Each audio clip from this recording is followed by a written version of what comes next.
এ তো মাথা খায় দিলি। আমার শত শত পরিবার পেয়েছি, বলো নারী কোথা থেকে এসেছো, কি নাম তোমার?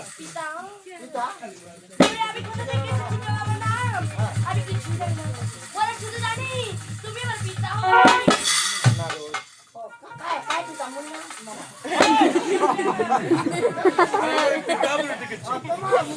নারদরি, একটু দাঁড়াও তুমি, আরে সে মেয়ের সাথে কথা বলবো আমি। আজ থেকে জীবনে আমার কোনো মেয়ে নেই, আমাকে পিতা সংস্কার বলে ডাকবে। বলো কোথা থেকে এসেছো, কি নাম? বললাম আমি কোথা থেকে এসেছি। ওরা কি আমার নাম আমি কিছু জানি না। নারদরি, ওরা তুমি আমার একমাত্র পিতা হবে। আমি তোমার পিতা হব। তবে ঠিক আছে, বারবার যখন তুমি আমার পিতা শঙ্কর বলে ডেকেছো, একটু দাঁড়াও তুমি। এই জগতের শ্রেষ্ঠ মহাদেব আমি জ্ঞান যুগে দেখতে চাই, কোথা থেকে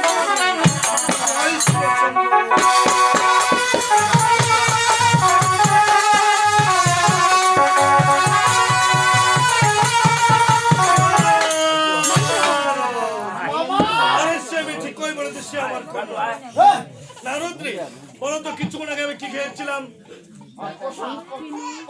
প্রসাদ খাওয়ার পরে আমার কি হয়েছিল?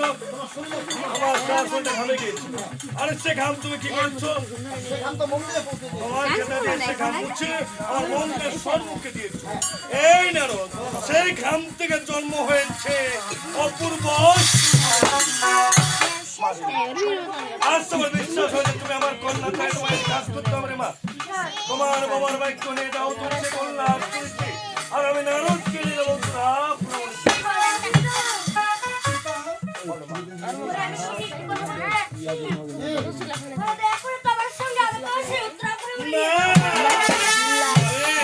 আমি তোমার গঙ্গা দুর্গা মায়ের কারণে এই কৈলাসপুরে ছেড়ে আমি যাচ্ছি সে উত্তরা ভ্রমণে, আর আমার বাক্য নিয়ে যাও।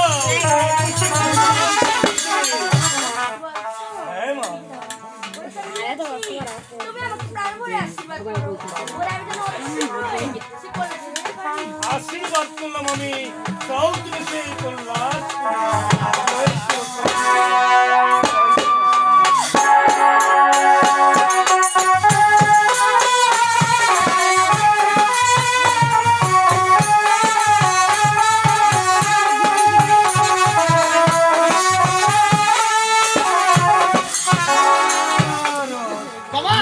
জন্ম দিয়ে পাঠালাম কৈলাসপুরে, মনের আনন্দে যাত্রা করবো উত্তরা।